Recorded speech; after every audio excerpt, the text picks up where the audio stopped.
Assalamualaikum warahmatullahi wabarakatuh. Sahabat Dakwah Tangsel, kembali lagi kita berjumpa dalam acara podcast Dakwah Tangsel atau disingkat PDKT.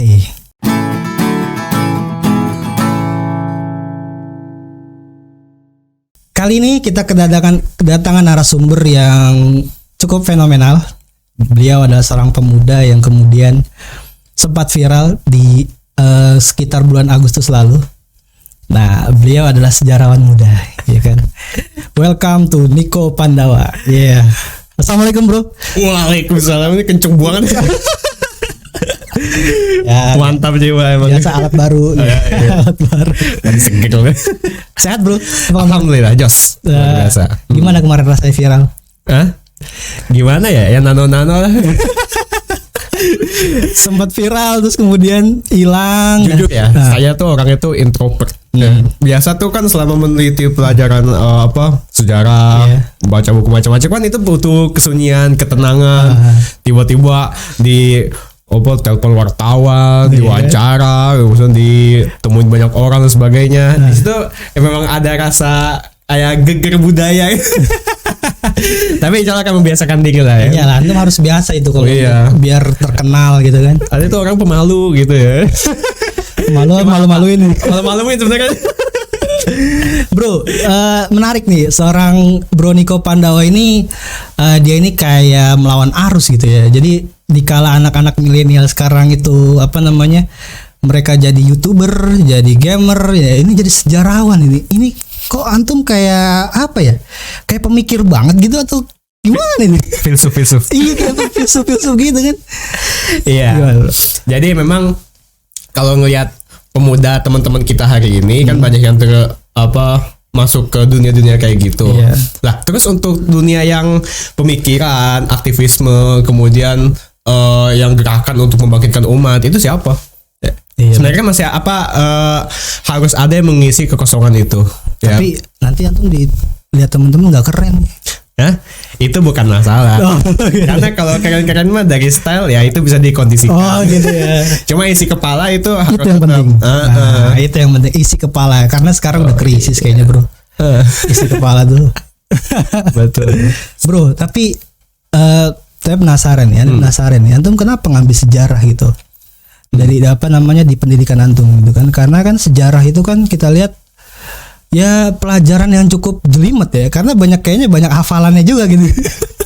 Saya jujur aja, saya tuh kalau menghafal itu ya gimana ya, udah dari tahun lalu, kemudian udah berabad-abad, terus kemudian kita harus hafal banyak nama, banyak tahun. Itu gimana? Itu kok bisa tertarik ke situ gitu? Di satu sisi sejarah itu memang membosankan, karena dengan tuntutan menghafal tahun, ISO menstruktur abad ini ada kejadian apa dan seterusnya, itu ya orang tuh banyak nggak tertarik lah, karena kan orang-orang sekarang itu apalagi generasi 4.0 dan sebagainya, milenial itu dituntut harus melihat ke depan, ya. Nah, tapi dengan melihat ke masa lalu tuh kayak kuno aja gitu. Untuk apa? Masa lalu itu kan udah nggak up to date lagi. Tapi sebenarnya gini, di satu sisi kayak gitu, tapi di sisi lain kita melihat bahwa kita kan juga sering penasaran tentang kenapa satu hal ini ada, kenapa suatu peristiwa ini bisa terjadi, kenapa HP ini bisa diciptakan, ya, siapa yang pertama kali menciptakan gelas. Nah, ini dari perkara yang ada sekeliling kita. Kenapa hari ini bangsa Indonesia hidup dalam negara yang namanya Negara Kesatuan Republik Indonesia, ya. Kenapa dulu ada kerajaan yang namanya si Sriwijaya, Majapahit dan sebagainya, itu udah nggak ada lagi, ya.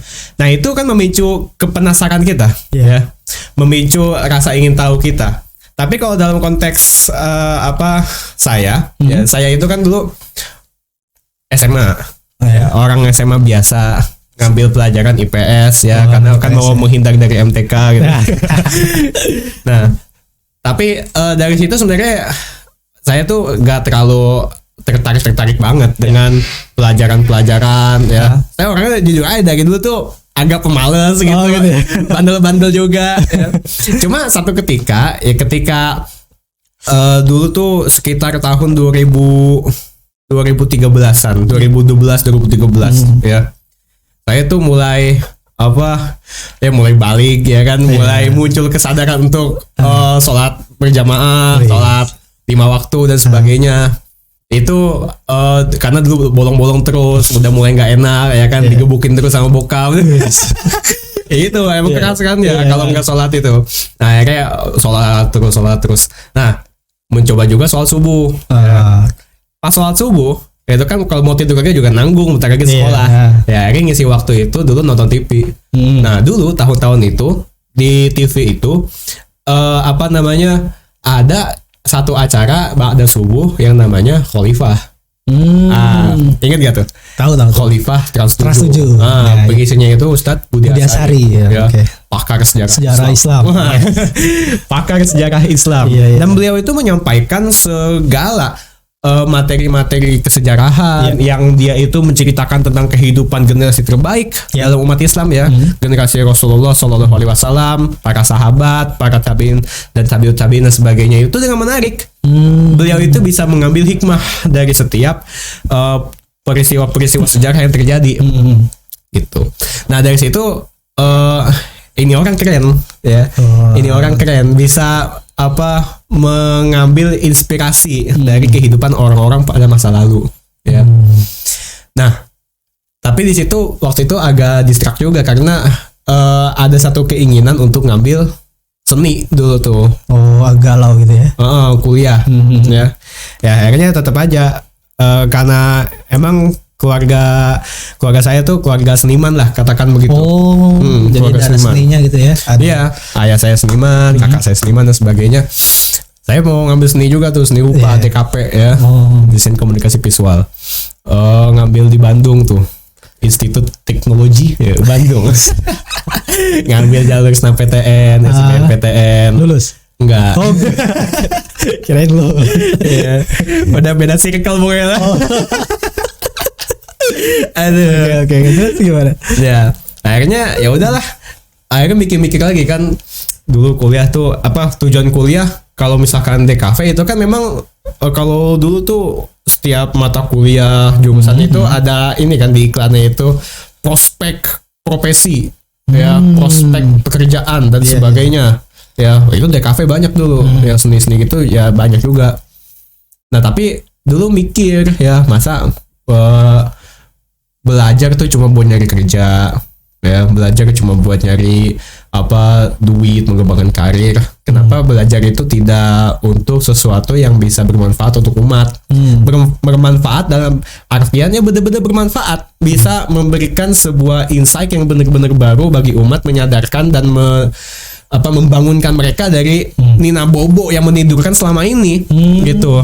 Karena kalau kita perhatikan kan ya, umat Islam itu udah banyak sekali terninabobokan ya. Mereka itu ketika dikatakan dalam Al-Quran sebagai generasi umat terbaik, tapi kenyataannya tidak seperti itu. Apa yang terjadi? Nah, kita lihat ke sejarah, ke ceramah-ceramahnya Ustadz Budi Asari, kondisi umat Islam gak kayak gitu dulunya ya. Tapi kenapa sekarang berbeda? Itulah ketertarikan.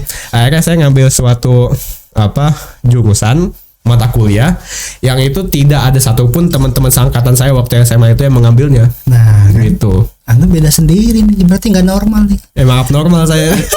Nggak kayak orang normal. Jadi langsung ngambil itu kan? Ngambil itu ya. Ya dulu ketika ditanya emang ntar mau kerja apaan? Iya. Ya apa aja lah, ahli kubur kayak gitu. Wah, tukang jaga museum ya dan sebagainya. Nggak mikirin ya.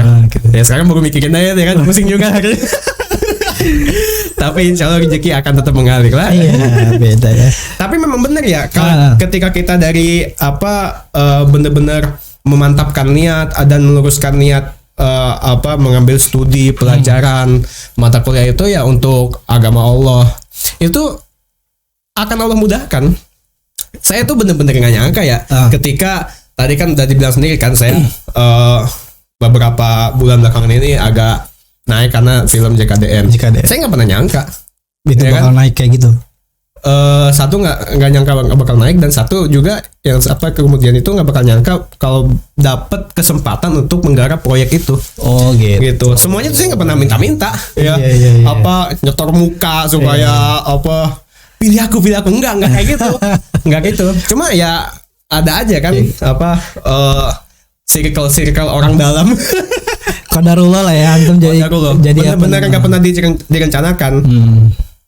Ya apa direncanakan nggak pernah, tapi kalau mimpi dulu sebagai apa sering gitu ya. Ya apa halu-halu gitulah ya, gitu halu-halu. Ya. Pengen jadi kayak Ustadz Budi Asari gitu. Itu impian gitu. Misalkan waktu saya udah ngambil kuliah sejarah, saya banyak baca sejarah-sejarah Islam, sejarah Islam di Nusantara juga termasuk.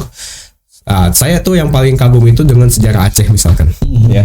Dia itu dari awal dari berdirinya kesultanan itu sampai menjelang keruntuhannya itu benar-benar dipenuhi dengan giroh Islam yang luar biasa, ya Aceh.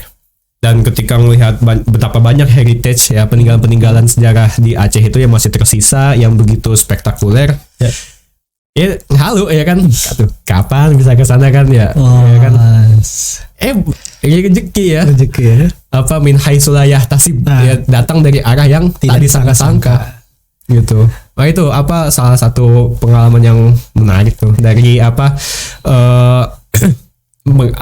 mengambil pilihan untuk mendalami sejarah gitu. Jadi sebetulnya yang terjadi sekarang ini benar-benar di luar ekspektasi dong. Di luar ekspektasi banget. Iya kan, karena kan ya itu tadi kuliah belum selesai, masih nyusun. Ya. Nah, tapi udah kemana-mana untuk buat apa namanya film gitu kan. Wah itu sejarawan yang kelasnya top juga belum tentu bisa bikin film gitu. Tapi gini bro.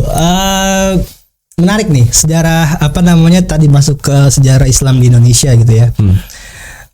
Memang Indonesia itu kan awalnya Hindu dulu sebelum Islam masuk gitu. Nah sekarang kemudian apa namanya kemudian Islam masuk mengislamkan beberapa daerah di Nusantara dulu kan di sebelah Nusantara. Nah ada jejak khilafah di situ. Kenapa? Di apa kita langsung masuk ke film maksudnya kenapa waktu itu antum membuat film tentang jejak khilafah bukan jejak Wali Songo atau jejak kemudian Hindu yang kemudian menjadi Islam dan sekarang mayoritas kan Islam di Indonesia itu kok kenapa bisa dari dulunya Hindu sekarang mayoritas Islam, kenapa antum mengambilnya ke jejak khilafah? Iya. Jadi kalau misalkan kita berbicara soal Islam itu memang suatu hal yang menjadi pegangan dasar kita, pegangan umat Islam di negeri ini sendiri ya. Cuma kan kita juga melihat keadaan, melihat peluang zaman. Kalau misalkan kita berbicara soal jejak khilafah di Nusantara tahun 2000 itu nggak laku. Tapi kalau sekarang itu luar biasa ya. Karena isu khilafah ini akhir-akhir ini lagi mencuat, lagi apa? Ya, lagi hangat-hangatnya ya. Lagi hangat. Kalau misalkan kita bicara jejak kesultanan ya itu emang ada insight juga. Cuma kan ya itu ya, orang tuh lagi ngehnya itu tentang khilafah ya. Dan upaya juga sebuah usaha dari beberapa pihak untuk menutupi sejarah itu. Jejak khilafah itu memang ada. Ya, memang ada. Dan itu udah didesain dari bahkan sebelum negara ini merdeka ya oleh pihak-pihak yang menjajah kita gitu. Jadi apa namanya ada istilahnya upaya-upaya untuk mengubur sejarah gitu ya. Iya, jadi misalkan begini, saya itu awalnya itu mengambil di sebelum menggarap film ini kan saya itu mengkaji tentang sejarah hubungan khilafah dengan negeri ini pada masa kolonial ketika negeri ini masih dijajah oleh pemerintah Belanda ya. Saya alhamdulillah banyak main kan ya ke toko-toko buku bekas dan sebagainya, banyak dapat literatur yang jarang atau udah nggak dijual di pasaran. Banyak ternyata tulisan-tulisan kayak gitu. Saya beli-beli, saya pelajarin lagi. Ternyata memang orang-orang Belanda itu ya, terutama para aktor intelektualnya itu menyadari potensi Islam sebagai kekuatan politik untuk menggusur penjajah yang ada di negeri ini. Karena itulah mereka mengusung sebuah kebijakan untuk membrainwash rakyat negeri ini ya, rakyat Nusantara, Asia Tenggara, supaya mereka itu ya mungkin secara agama, secara ritual mereka tetap menjalankan. Tapi kalau udah menyangkut pautkan dengan urusan politik ya, dengan loyalitas yang bukan kepada penguasa penjajah tapi penguasa yang ada di Timur Tengah ya, atau khalifah itu sendiri. Itu kan berarti ada dualisme loyalitas ya. Di kalangan rakyat jajahan. Dan sang penjajah itu nggak mau, makanya ketaatan atau loyalitas kepada khalifah itu berusaha diputus ya, menjadi loyalitas kepada penjajah ya. Dan wilayah kekuasaan yang didominasi oleh penjajah itu loyalitasnya ke sono, jadi berusaha diputus ya. Nah itu sudah berjalan dari zaman dahulu ya, dari zaman penjajahan. Soalnya gini, kalau kita melihat ikatan umat Islam yang sejati ya, yang genuine gitu ya, itu kan ada ikatan keumatan. Ikatan keumatan itu adalah ikatan yang tidak dibatasi oleh sekat-sekat kebangsaan, sekat-sekat bahasa, sekat-sekat budaya ya. Tapi mereka itu diikat semua oleh satu akidah.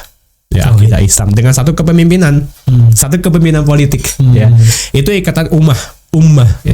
Tapi para penjajah itu membawa suatu ikatan baru yang menyandarkan persatuan tidak berdasarkan agama ya, tapi berdasarkan sesuatu yang materialistis ya, sesuatu yang sekuler, sesuatu yang dia itu bersifat tadi materialistis itu maksudnya bukan lebih kepada rohani, bukan lebih kepada ikatan kepada Allah, tapi kepada sesuatu yang nyata gitu ya. Nah apa itu? Kalau pengalaman orang Eropa, bangsa Eropa, mereka itu punya pengalaman Renaissance ya, kebangkitan kembali melawan agama ya, pencerahan, sekularisme, dan ujung-ujungnya apa? Nasionalisme, demokrasi dan sebagainya. Nah saya ingin menggarisbawahi di masalah nasionalisme ini. Ya, nasionalisme ini kan ikatan berdasarkan tanah air, tanah kelahiran, ya, kebangsaan, bahasa, nasib yang sama dan sebagainya lah ya. Nah, itu yang dibawa oleh orang Eropa kepada orang-orang jajahannya. Gitu. Mereka mengganti ikatan keumatan ya, yang tadi tidak mengindahkan kebangsaan apapun, yang penting ente Islam, menjadi ikatan kebangsaan yang dimana kebangsaannya itu tuh udah dipatok oleh kolonial ya, oleh kolonial. Nah maka memang misalkan satu contoh yang saya contohkan di skripsi itu ya, di penelitian saya kemarin, ada satu anak didikan Belanda ya, yang menjadi seorang dokter. Nah dia itu lulusan Stovia, namanya Abdul Rifai. Orang Medan, orang Muslim tapi murtad ya. Nah dia itu dulu hidup nih waktu awal-awal tahun 1900-an, dan dia itu bikin media massa pertama yang ada di Nusantara dulu, di Indonesia dulu ya, Indonesia masa kolonial. Namanya adalah Pewarta Walanda gitu, Pewarta Walanda. Dia katakan begini, salah satu tujuan penciptaan koran yang dia bikin itu, Pewarta Walanda, itu adalah untuk mengurangi pengaruh Turki atas kaum muslimin di Indonesia atau di Hindia begitu ya. Kenapa dia bisa mengatakan begitu? Karena dia menyadari ini mengganggu ya. Turki itu maksudnya apa ya? Khilafah itu. Kan saat itu kan Khilafah Utsmani ya. Khilafah Utsmani itu punya citra yang luar biasa di kalangan orang muslim di Indonesia. Cuma citra ini tuh mengganggu hubungan mereka penjajah, hubungan bersahabat antara penjajah dan yang dijajah. Nah gitu. Jadi mereka inginnya memberontak gitu, tidak bisa diajak kompromi lagi gitu ya. Terganggu kekuasaannya. Ya akhirnya tadi lah, itu dikubur. Kemudian sebenarnya sih kalau dikubur bukan dikubur lebih tepat ya, tapi di citra burukan. Snok Hugonya ya, salah satu penasehat pemerintah kolonial Belanda itu sebenarnya tuh dalam tulisan-tulisannya itu banyak sekali membahas soal khilafah, soal hakikat khilafah, soal sejarah khilafah di Nusantara. Itu banyak Snok itu nulis. Cuma dia itu menulis dalam nada negatif semua. Dibikin citra buruknya gitu. Nah, iya. Biar masyarakat Nusantara itu tidak loyal ke sana lagi gitu. Tidak antipati ya dan sebagainya. Dan kita melihat ternyata sikap Belanda yang seperti itu masih terwariskan sampai hari ini. Buktinya apa? Nah, nyambung relate dengan kasus saya kan ya ketika membahas membuat soal film tadi tuh. Kita mengangkat soal jejak khilafah Nusantara, banyak yang menyangkal. Ya. Dan menyangkalnya bukan karena alasan ilmiah dan sebagainya. Ya karena alasan ini aja politis gitu. Karena alasan ya mereka tuh nggak suka aja dengan orang-orang di belakang pembuatan film itu. Sebetulnya sangkalan-sangkalan itu sama antum bisa dijawab sebenarnya. Bisa dijawab. Maksudnya ya, oh misalnya penelitiannya kurang tepat, ya kita bisa buktikan gitu lah, misalnya kayak gitu-gitu kan. Iya. Ambuk fil bahas ya. Jadi kita itu ya gelut dalam pembahasannya lah ya kan.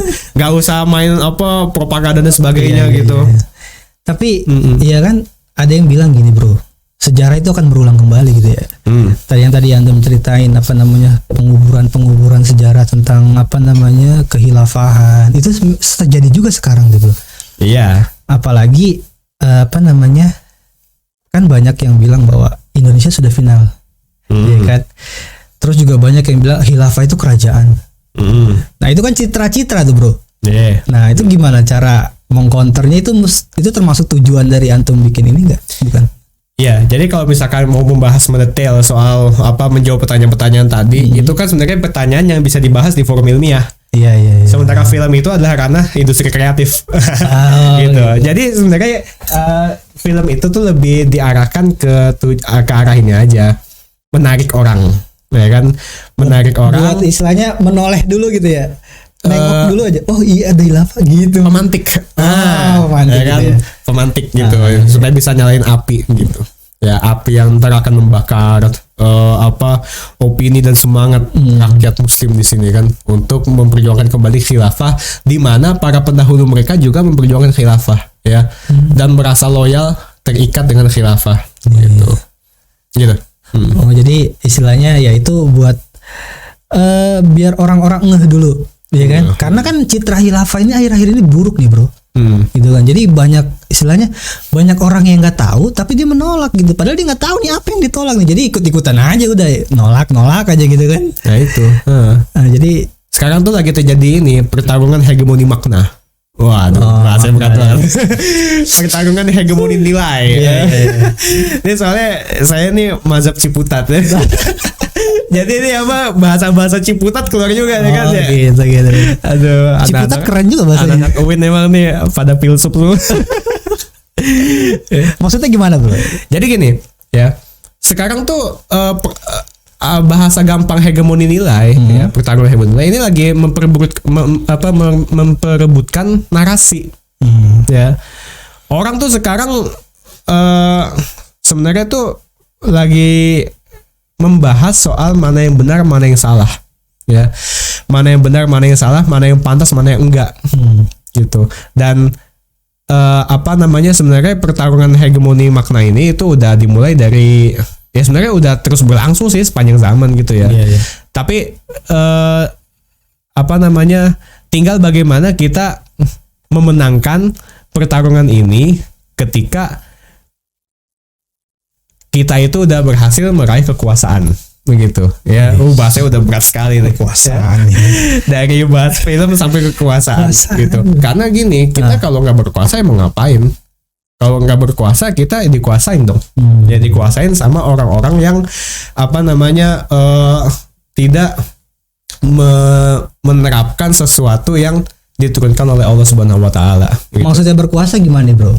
Berkuasa dalam konteks ini kalau dalam Al-Qur'an itu kan ada satu ayat menyebutkan sultanan nasiro, ya. Kekuasaan yang menolong. Nah, gitu. Kita melihat realitas sekarang, ya. Umat manusia pada umumnya dan kaum muslimin pada khususnya itu sedang dalam keadaan menderita, ya. Menderita karena kita ini sedang mengalami sesuatu yang disebut oleh beberapa ulama sebagai perampasan. Ya, perampasan apa yang dirampas gitu? Perampasan hak Allah, ya. Hak Allah kan itu punya hak, ya. Apa hak Allah? Untuk disembah. Ya, agar hukum-hukum Allah, syariat Allah itu dijalankan oleh manusia. Cuma hak Allah untuk disembah, untuk diterapkan apa hukum-hukumnya itu dirampas sama orang-orang yang nggak senang dengan itu semua. Ya. Nah, sehingga yang terjadi adalah ya apa yang dijanjikan oleh Allah ketika kita itu tidak menjalankan syariat, ya, kekacauan dan sebagainya. Dan itu kan terjadi, kita mendapati awal tahun 2021 ini begitu banyak terjadi bencana. Ya. Para ulama-ulama kita banyak dipanggil lebih dahulu. Ini kan petanda, ya kan, petanda-petanda yang tidak mengenakan, yang harus kita segera bangun dari itu semua, begitu. Ya, dari situ kita perlu sebuah kekuasaan yang menolong kita, gitu. Kita merasakan nggak apakah kekuasaan hari itu menolong, gitu. Itu dikembalikan aja lah kepada para pendengar, ya. Tapi yang paling penting, kenapa dari film kekuasaan, dari sejarah ke kekuasaan? Karena emang relate, ya. Sejarah itu bicara kekuasaan. Ya. Karena siapa yang berkuasa saat itu, dia yang akan menciptakan sejarah, gitu. Betul. Nah, apa yang kita hidangkan dari film JKDN, dari penelitian sejarah mengenai jejak khilafah dan sebagainya di negeri ini kan kita menciptakan sebuah narasi tandingan, ya. Iya benar. Penawar, ya, narasi yang menjadi alternatif daripada narasi resmi yang selama ini dihadirkan oleh pihak berwenang, gitu. Sehingga masyarakat itu bisa menilai dan memilih, gitu ya. Menilai dan memilih mana yang bukan mana yang benar, tapi mana yang lebih baik, gitu. Karena yang terjadi saat ini adalah informasi itu timpang, gitu, nggak seimbang, gitu. Ketika ada pihak yang menjelek-jelekan kehilafahan, kemudian yang pihak yang ingin mengopinikan khilafah itu dengan sebenar-benarnya itu malah dihabisi, gitu, bro. Jadi nggak imbang. Jadi masyarakat sekarang tuh dapat informasi cuma sebelah. Mungkin dengan adanya film JKD ini mungkin bisa membuat minimal informasi jadi seimbang lah, gitu ya kan, di tengah-tengah masyarakat saat ini, gitu kan. Iya. Gini loh, kita itu kan kalau ngeliat ke lapangan, ya, orang-orang yang setuju Islam sebagai dasar hukum, orang-orang yang bersemangat memperjuangkan khilafah. Kalau di ke lapangan, orang-orang soleh semua, bos. Ya. Nah, sebaliknya. Bukan masalah sebaliknya, tapi kita ngelihat nih keadaan orang-orang soleh ini yang bersemangat dalam berusaha menjalankan syariat, lah kok malah kriminalisasi, ya kan, ya, didustakan, ditangkep-tangkepin dan sebagainya. Nah, ini kita kayak mengkhianati sejarah kita sendiri, gitu. Rasulullah SAW itu familiar dengan istilah khilafah, ya, bahkan ya khilafah itu bahasa Nabi, ya. Para sahabat itu juga, mereka itu pakai baju Zubair bin Awam, ya, itu para sahabat, ya, salah satu sahabat dan semua sahabat lainnya itu memperjuangkan khilafah, ya, memperjuangkan Islam sebagai agama mereka dan khilafah sebagai negara mereka. Makanya mereka melakukan yang namanya perang, jihad, ya, perluasan wilayah. Itu kan untuk agar negara ini itu menjadi perantara, menjadi wasilah, menjadi sebuah wadah, gitu. Wadah agar orang-orang manusia itu bisa masuk ke Islam. Itu kan hakikatnya. Jadi khilafah ini sebagai alat untuk mengantarkan sesuatu yang lebih baik, gitu, mengantarkan Islam kepada umat manusia, ya, diperjuangkan oleh para sahabat, terus tabi'ut dan sebagainya, bahkan sampai sultan-sultan kita di Sumatera, di Jawa, Malaysia, Borneo, Sulawesi dan sebagainya, itu ya juga punya keterikatan dan harapan yang luar biasa kepada khilafah, karena mereka menyadari atau mereka paham khilafah ini ajaran Islam, ya. Khilafah ini ajaran Islam, khilafah itu adalah warisan Rasulullah SAW, sehingga mereka ya tidak merasa risih dengan apa-apa yang dibawa oleh para penyebar Islam ke kepulauan mereka dulu, ya. Kemudian mereka justru ketika sudah masuk Islam, mereka tertarik untuk berusaha mengikatkan diri dengan khilafah, baik itu masa Abbasiyah, khilafah di Kairo, maupun dengan khilafah yang ada di Istanbul, khilafah Utsmaniyah. Dan ketika datang orang-orang Barat yang menawarkan kepada mereka suatu hukum, suatu budaya yang dia itu bertentangan dengan Islam, dengan negara mereka, yang dilawan. Itu kan perjuangan kita dari zaman dahulu, ya. Dan itu semua sekarang dilawan oleh penjajah, ya. Yang menjadi penelitian saya tuh. Masa-masa Snoqualmie, masa Abdul Hamid, masa Van Hoots, pokoknya macam nama-nama tadi. Dan ya itu ternyata saat itu penjajah yang menang, ya kan. Mungkin kita merdeka tahun 45, cuma secara pemikiran penjajah tetap win, ya, win overall battle gitu, menang di semua pertarungan. Dan itulah akhirnya kita walaupun sudah merdeka sekarang, tapi kayak nggak merdeka, tetap terjajah, ya kan. Terjajah, ya. Kira-kira begitu, bro. Balik lagi ke tadi, ke sejarah ini kan menjadi sumber rujukan, sejarah berulang itu yang dulu pernah terjadi, sekarang juga pernah terjadi. Nah, khususnya Indonesia ini, kenapa Indonesia ini mengambil maksud saya gini, opini yang muncul sekarang itu, kenapa mereka menolak khilafah? Karena Indonesia ini sudah final. Sejarahnya dulu founding father udah men-create negara Indonesia ini menjadi negara berdasarkan Pancasila dengan dasar 45 lah gitu. Udah final lah. Jadi ideologi apapun atau ide apapun itu tertolak gitu, bro. Nah, apa emang seperti itu, bro? Maksudnya gini,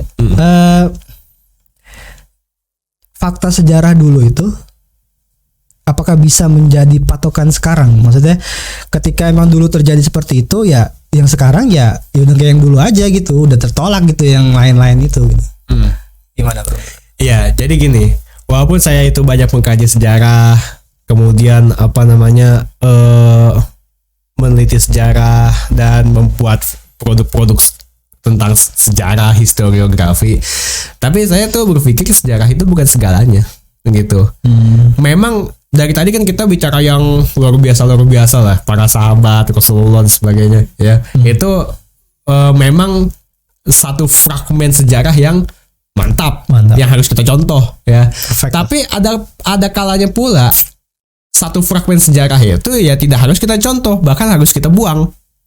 Dalam artian tidak boleh kita ulangi kembali gitu, ya. Nah, makanya di sini kita itu tidak selamanya harus menjadikan sejarah sebagai pelajaran atau sebagai sumber hukum, ya, sumber pedoman perbuatan kita untuk kedepannya. Karena kan gini, sejarah itu berkisah tentang pengalaman manusia di masa lalu. Sementara manusia itu, kalau kata Rasulullah SAW, mahalun nisyan wal khoto, ya, tempatnya lupa dan salah. Nah, berarti manusia itu ya juga zaman dulu tuh banyak salahnya pula. Masa kita mau mencontoh kesalahan lagi, ya? Bahkan hatta sekelas negara khilafah pun itu khilafah dulu juga banyak yang salah. Banyak salahnya juga, ya kan? Nah, tapi bukan itu letak permasalahannya. Bukan, maksudnya gini. Khilafah itu negara manusia. Iya, tetap. Ya. Ada salahnya, ada kurangnya gitu ya. Ketika khilafah itu tegak, ya, baik zaman dulu maupun nanti di masa depan, itu rakyatnya itu tidak akan menjadi malaikat semua. Ya kan, al khilafah laisa daulatul malakiyah gitu. Khilafah itu bukan negara malaikat, tapi dia itu daulah basyariyah, negara manusia, ya. Nah, dari sini kita melihat, ya, kalau misalkan tadi tanyakan soal sejarah yang terjadi hari ini, warisan sejarah yang terjadi hari ini, yang masih diterapkan hari ini, yaitu dengan eksistensi negara Indonesia, ya kan, dan perangkat itu apakah final? Ya silakan aja orang menganggap begitu. Cuma apa jaminannya gitu loh? Ya, apa jaminannya? Karena kita melihat sendiri, ya, kepulauan-kepulauan yang ada sekarang ini dari Sabang sampai Merauke lah katakan. Itu kan udah pernah berapa kali negara-negara silih berganti di atas pulau-pulau itu. Gak cuma Indonesia doang. Indonesia itu baru berapa tahun? 70-an tahun, ya. Sementara dulu kita juga punya pengalaman, ada kerajaan, ada ada apa namanya ya kerajaan kesultanan mulai dari Sriwijaya, Tarumanegara, Majapahit sampai kesultanan Islam silih berganti terus ya.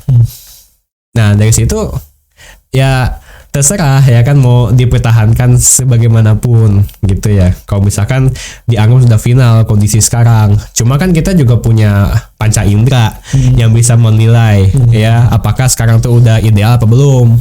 Kalau misalkan udah nggak ideal ya, tapi masih mau dipertahanin ya gimana ceritanya ya. Tapi kalau misalkan ada alternatif yang lebih baik atau bahkan yang udah punya jaminan dari Tuhan pencipta semesta alam, ya kenapa tidak diambil gitu. Apalagi yang terakhir ini tuh udah dijanjikan bahwa dia itu akan menjadi penutup begitu, penutup zaman ya. Gitu ya.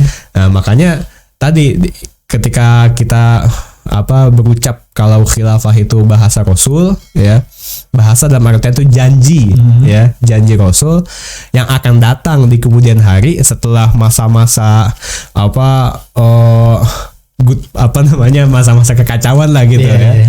Itu ya harus kita imani dan harus diperjuangkan begitu, harus jemput bola gitu. Bro, kita balik ke film nih. Oke, siap. Kita udah dari film ke kekuasaan gitu. Banget ngobrol kita nih kali ini nih. Puas nggak bro sama film JKDN yang kemarin? Gak puas lah. Kalau kita udah puas sama sesuatu, kedepannya nggak akan berkarya lagi. Berarti ada lagi selanjutnya nih. Iyalah. Ada part 2 aja berarti ya? Lah kan kemarin udah udah ditayangin tuh. Oh gitu. Dan itu sejarahnya kan masih gantung banget. Baru sampai abad ke-16. Kita belum cerita soal Sultan Agung Hanyokrokusumo, kemudian khalifah Utsmani lain ya, atau bahkan sampai Sultan Abdul Hamid, perjuangan pahlawan-pahlawan yang dikenal sampai hari ini, Tengku Umar, Pangeran Diponegoro dan sebagainya belum ceritain di film awal JKDN pertama gitu. Cakupannya masih Indonesia atau nanti, karena kan dulu Nusantara itu luas ya, bukan hanya Indonesia aja kayaknya. Nah itu nanti bakal keluar Indonesia juga. Insya Allah ya. Cuma kan kita ngeliat keadaan juga nih lagi pandemi gitu. Lagi pandemi. Berarti patut kita tunggu nih film keduanya nih. Ya harus ditunggu lah ya. Kira-kira tahun depan? Hah? Ya bocoran aja. Kalau soal spesifik dikasih tahu sekarang kan nggak seru. Gitu ya. Tunggu tangga mainnya aja. Nah yang bikin teman-teman sahabat Tangsel, Dawa Tangsel ini harus nonton tuh apa? Ada nggak sih kayak spoiler lah maksudnya? Spoiler. Iya. Aduh, main ngangkat Ali sih ngeri. Ya, jadi kalau misalkan spoiler ya, gimana spoilernya ya? Iya. Banyak banget Pak soalnya Pak. Saya sendiri juga bingung ya kan. Enggak, maksudnya gini, ente bayangin bro ya, dari sejarah tahun 1500 sampai 1900 itu berarti 500 tahun ya kan. Sejarah 500-600 tahun dikemas dalam film cuma 1 jam, 1,5 jam. Crowded ya kan, crowded. Tapi yang pasti lebih menarik lah ya. Insya Allah menarik ya. Dan mudah-mudahan responnya juga bagus di masyarakat ya. Amin. Amin. Tujuan kita ya tetap itu untuk dakwah ya. Ya bro. Iyalah, lillahi ta'ala insyaallah. Oke bro Niko. Oke. Senang sekali nih kita kedatangan tamu spesial ya kan, Niko Pandawa, seorang sejarawan muda yang insya Allah nanti kedepannya menjadi seperti Ustadz Budi Asari. Amin. Menjadi ahli kubur. Ahli kubur semua juga gitu, ahli kubur. Bro Niko, thank you udah mampir ke studio Dawa Tangsel. Mantap. Mudah-mudahan semua kita sehat semua, tetap di pandemi ini kita diberi kesehatan, kemudian dijauhkan dari segala hal-hal yang tidak diinginkan lah ya. Amin. Tetap jaga protokol kesehatan. Sahabat Dawa Tangsel, kita sudahi dulu podcast kita hari ini. Terima kasih, mudah-mudahan bermanfaat. Assalamualaikum warahmatullahi wabarakatuh. Waalaikumsalam warahmatullahi wabarakatuh.